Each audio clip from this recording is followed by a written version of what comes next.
A 21-year-old American man had come up with a rather unusual idea for the beginning of 2016. He wanted to spend the new year in one of the most closed, mysterious, and heavily speculated about countries in the world, North Korea.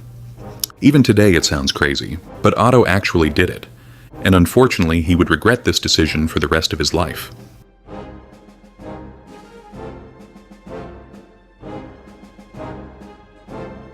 Otto Frederick Warmbier had grown up in Wyoming, a small town in the state of Ohio. In the eyes of his family and those around him, he was an extremely successful young man. In 2013, he graduated from high school with honors and then began pursuing a double major in economics and commerce at the University of Virginia. However, what made Otto special was not only his academic success. He was also a very popular person. He actively participated in student organizations, organized events, met new people, and brought happiness wherever he went.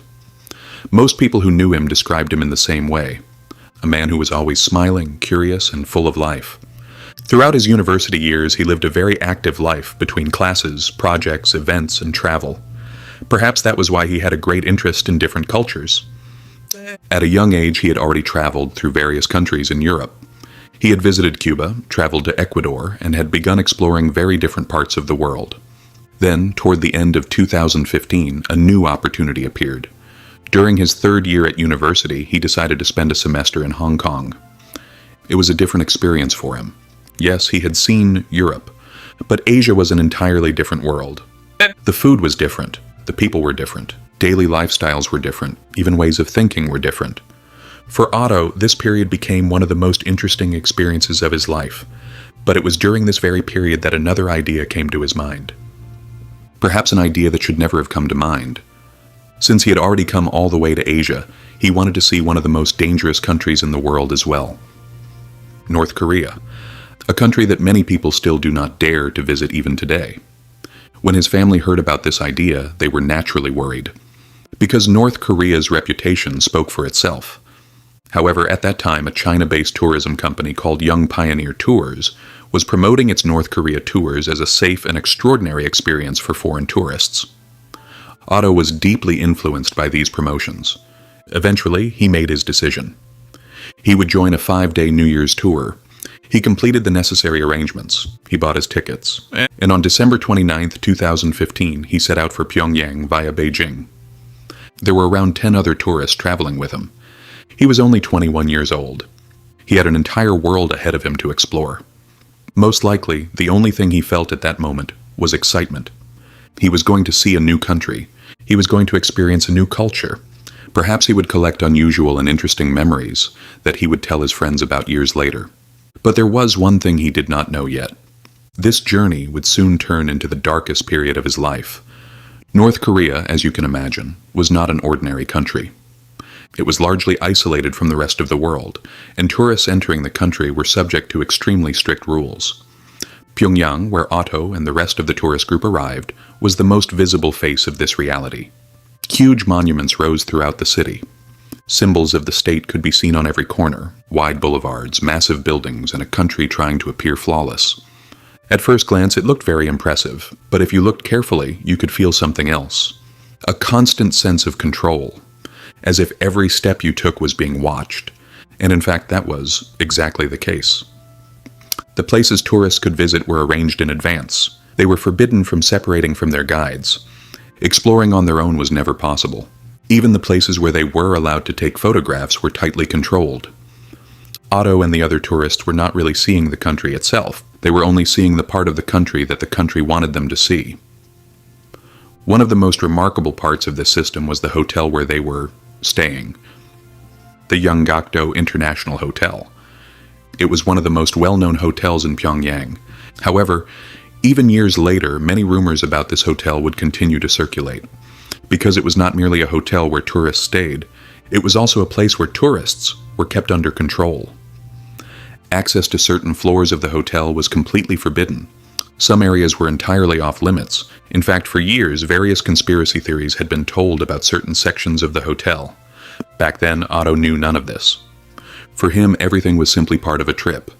For several days, the group toured the country accompanied by guides. So they visited monuments. They attended events. They celebrated the new year. And eventually, the day of departure arrived. The date was January 2nd, 2016.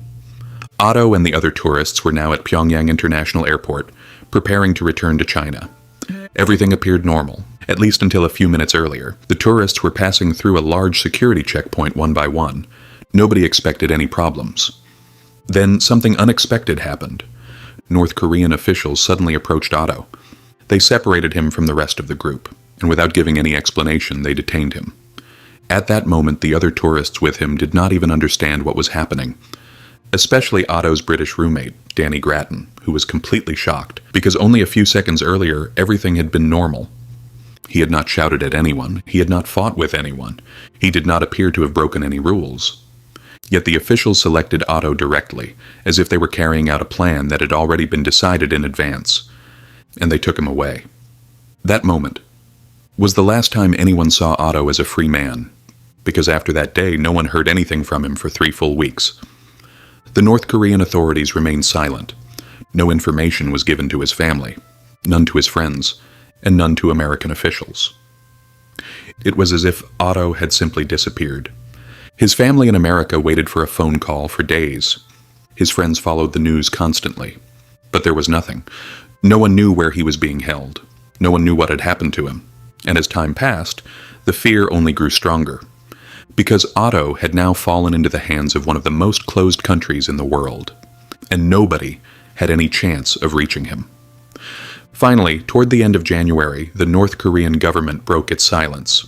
In an official statement, it announced that an American university student had been discovered engaging in hostile activities against North Korea and had therefore been formally arrested. The announcement shocked everyone, because the person they were talking about was Otto, the cheerful, curious young university student who wanted to see the world. But according to North Korea's version of events, he was no longer a tourist. He was a criminal. In fact, they went even further and tried to portray him as an agent working against the state. So what was the real reason behind all of this? According to the allegations, Otto had entered a restricted area of the hotel where he was staying. And there, he had attempted to take one of the political propaganda posters displayed on the wall. North Korean state television even released footage that it claimed supported this accusation. According to the authorities, this was not an ordinary theft. It was a very serious crime against the state.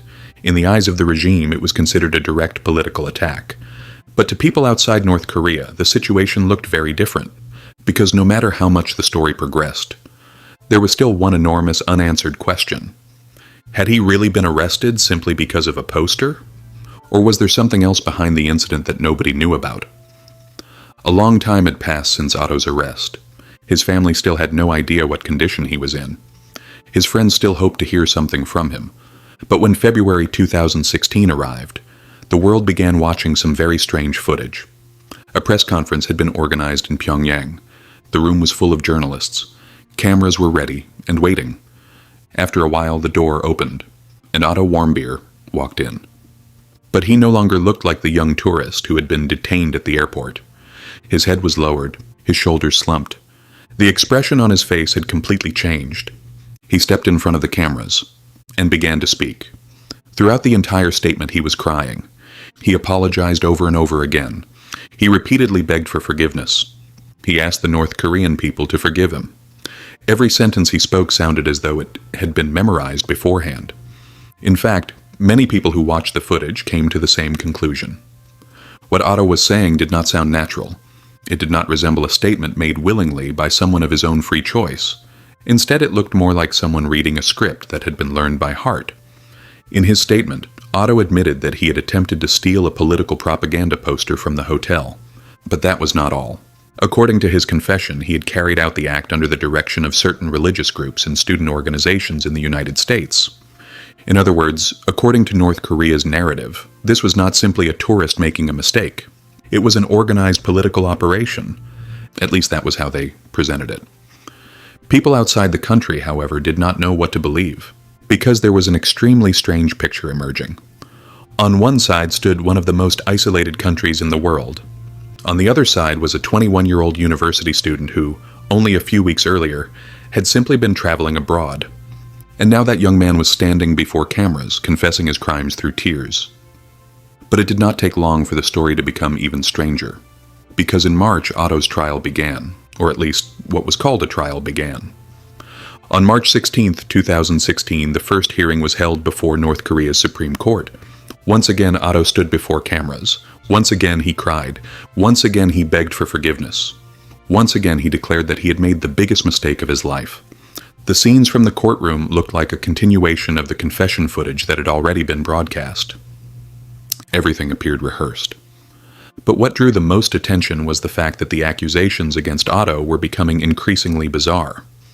According to North Korean authorities, Otto had been promised a reward by a church group in the United States. Allegedly, if he stole the propaganda poster, he would receive a used car worth $10,000. Furthermore, he would supposedly be granted admission into a secret student society at the University of Virginia. To outside observers, these claims sounded completely absurd. In fact, the student organization mentioned in the accusations later released a statement saying that they did not know Otto and had never made such an offer. But none of that had any effect on the court, because the outcome seemed to have been decided from the very beginning. The trial was brief. The defense process was almost non-existent, and eventually the verdict was announced. Otto Warmbier was found guilty.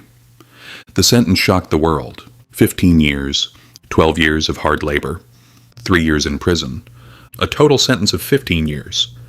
Moreover, it became one of the harshest punishments ever given to a foreign tourist in North Korea for allegedly attempting to remove a propaganda poster. A 21-year-old university student had been sentenced to 15 years in prison. The expression on Otto's face when the verdict was announced said everything. He was shocked. He was devastated. Perhaps at that moment he realized that his life had completely changed. Just a few months earlier, he had arrived in the country to celebrate the new year. Now he was facing 15 years behind bars, and he had neither his family beside him, nor his friends, nor a legal system through which he could truly appeal.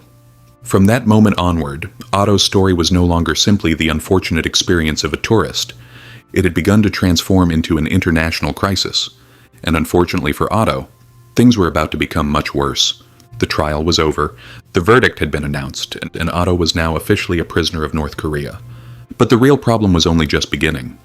Because after the verdict, it was as if Otto had vanished from the world. No one knew where he had been taken. No one knew what kind of place he was being held in. No one knew what condition he was in. In fact, no one even knew for certain whether he was still alive. The American government repeatedly requested information. Requests for visits were sent through the Swedish embassy. But the North Korean government either remained silent or rejected those requests. As a result, the waiting period for Otto's family became increasingly terrifying because they did not know where their son was. They could not communicate with him. They could not hear his voice. And with each passing day, hope began to fade. Meanwhile, the United States started increasing diplomatic pressure. President Barack Obama's administration repeatedly called for Otto's release through various channels. The State Department issued statements criticizing North Korea's actions. But none of these efforts seemed to have much practical effect, because North Korea had already become accustomed to international pressure over the years, and at that very time the world's attention was focused on Pyongyang for another reason as well: nuclear weapons tests. North Korea's missile launches and nuclear program had become a major international issue. On one side, the nuclear crisis was escalating. On the other side, Otto's fate remained unknown. In such an environment, the case of a young university student became increasingly complicated. The United States applied pressure, North Korea refused to back down, and Otto appeared to have been completely forgotten. Months passed, then more months passed, and as time went on, the biggest question in people's minds began to change. At first, everyone was asking, when will he be released? But over time, the question became different. Is he even still alive? Because there was no news from Otto. No letters, no photographs, no recordings, nothing. It was as if he had been left somewhere inside North Korea and had simply disappeared. For his family, the situation had become unbearable. Every day they waited for news. Every day they hoped the phone would ring. But the phone never rang. And North Korea's history with foreign detainees only increased their fears. No one knew what kind of conditions Otto was living under. Was he being forced to work? Was he sick? Was he being held alone? None of those questions had answers, and as time passed, the situation only became more frightening. The year 2016 came to an end. A new year began. The calendar now read 2017. Otto had been in North Korean custody for nearly a year. He had been missing for a year. His family had not heard his voice for a year, and then at that very moment an important change took place in the United States. Donald Trump took office. The Obama administration had come to an end. And the new president's approach toward North Korea was completely different. Trump used much harsher language. He made far more aggressive statements. He openly threatened the North Korean government. For that reason, some observers believed Otto's case had once again become important, because it was no longer merely the case of a detained tourist. It had become one of the symbols of the power struggle between two countries, and after months of silence, a piece of news finally arrived in June 2017. Otto Warmbier was going to be returned to the United States. When his family heard the news, they were overwhelmed with joy. At last, they believed they would be reunited with their son. After nearly 17 months, they were finally going to see him again.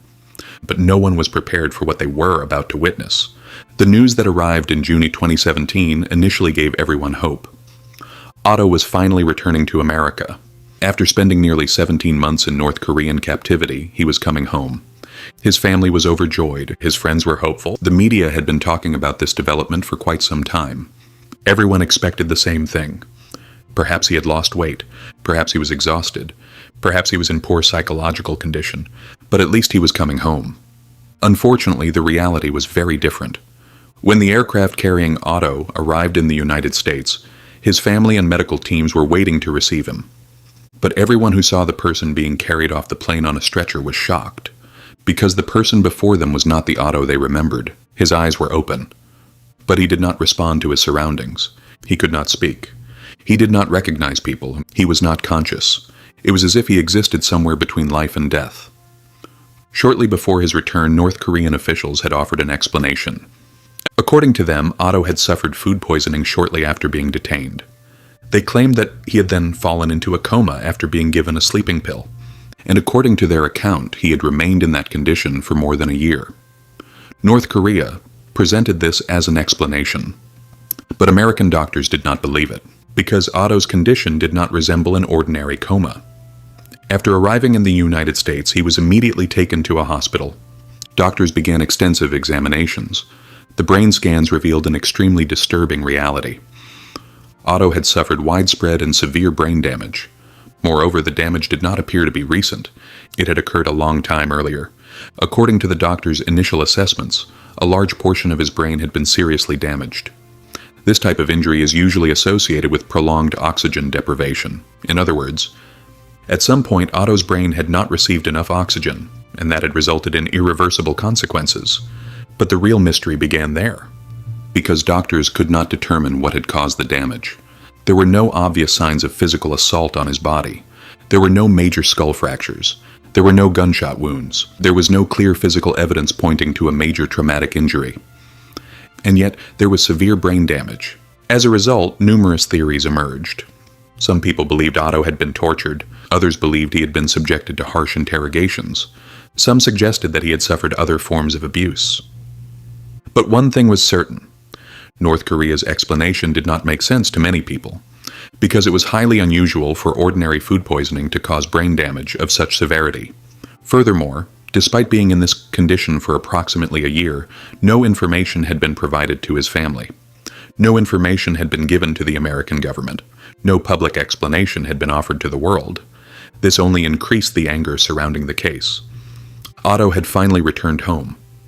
But the Otto that his loved ones had been waiting for had not returned. There was a living body before them. But according to the doctors, the damage to his brain was extremely severe. For days, his family continued to hope. Perhaps he would show some kind of response. Perhaps he would move his eyes. Perhaps somehow he would come back. But the expressions on the doctors' faces revealed the seriousness of the situation, because recovery seemed almost impossible, and unfortunately everyone was beginning to understand that reality. Otto had returned home, but nothing would ever be the same again. Only a few days had passed since Otto's return to the United States. His family was doing everything they could to stay by his side. The doctors were doing everything they could as well. But the reality was becoming clearer with each passing day. The damage to his brain was extremely severe. and the chances of recovery were almost non-existent. Otto's family understood this reality before anyone else, because the person lying before them was their son. But at the same time, he was no longer the son they remembered. They could not hear his voice. They could not speak with him. They did not even know whether he recognized them. There was an enormous difference between the young man who had traveled to North Korea a year and a half earlier and the person lying in that hospital bed. As a result, the family was forced to make an incredibly difficult decision. The doctor's assessments were clear. The brain damage was irreversible. Without life support systems, there was no realistic chance of survival. After days of discussions, the family announced their decision. On June 19, 2017, they requested that Otto's life support be withdrawn, and on that same day, in the afternoon, Otto Warmbier passed away. He was only 22 years old. A journey that had begun with a young university student who wanted to see the world ended in a hospital room in his own country. News of his death quickly spread across the world. A wave of anger swept through the United States. Many people held the North Korean government directly responsible for Otto's death. His family in particular struggled to come to terms with what had happened. Later, Otto's father, Fred Warmbier, would speak publicly about the treatment his son had endured and direct harsh criticism toward the North Korean regime. At first, he spoke cautiously because of diplomatic sensitivities, but as time passed, his anger became much more visible. Because from the family's perspective, their son had traveled to North Korea healthy and full of life, and he had returned in a condition from which there was no recovery. Meanwhile, doctors continued offering their assessments. There were differing opinions regarding an autopsy. However, many experts believed that the long passage of time made it almost impossible to determine exactly what had happened. Examinations found no obvious physical evidence that could conclusively prove torture, but that did not eliminate people's suspicions. Because there were simply too many unanswered questions. What exactly had happened to Otto? Why had his brain suffered such catastrophic damage? Why had North Korea concealed his condition for more than a year? Had he really suffered from food poisoning, as they claimed? Or had something far more serious occurred? None of these questions received a definitive answer, and they likely never will. After Otto's death, tensions between the United States and North Korea increased even further. Relations between Donald Trump and Kim Jong-un, already strained, entered an even more hostile phase. Otto's name frequently appeared in diplomatic statements. Not long afterward, the United States banned its citizens from traveling to North Korea for tourism. Otto's case played a major role in that decision, but beyond all the political consequences, one reality never changed. A family had lost their son, and no statement, no decision, and no political action could ever bring him back. Even today, the Otto Warmbier case remains one of the most controversial incidents associated with North Korea. Some view it as the result of a tragic mistake. Others see it as a political hostage crisis, and some believe it was something much darker that the world will never fully understand. But no matter how you look at it, one fact remains unchanged. A 21-year-old young man wanted to see the world. He followed his curiosity. He embarked on a journey, and he never truly came back. So what do you think happened to Otto? Was his selection at the airport merely a coincidence? Or was he really targeted because of that propaganda poster? Do you believe North Korea's version of events, or do you think something else happened behind the scenes that we may never know? Perhaps we will never learn the answers to those questions, but Otto Warmbier's story will continue to be remembered for many years as one of the most striking examples of how a single decision can completely change a person's life. Even today, no one knows exactly what happened to Otto Warmbier. We have official statements. We have medical reports. We have theories and assumptions. But the truth most likely remains in a place known only to a few people. Perhaps he was simply in the wrong place at the wrong time. Perhaps there were other events behind the scenes that we will never know about.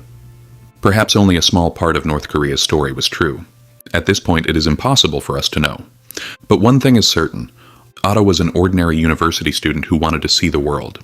He wanted to experience new cultures. He wanted to discover new places. Most likely, when he began this journey, he thought the worst thing that could happen would be losing his passport or missing a flight. But things turned out very differently, and in the end, this journey became one of the most controversial stories of modern history. Today, the Otto Warmbier case is not just a story about North Korea.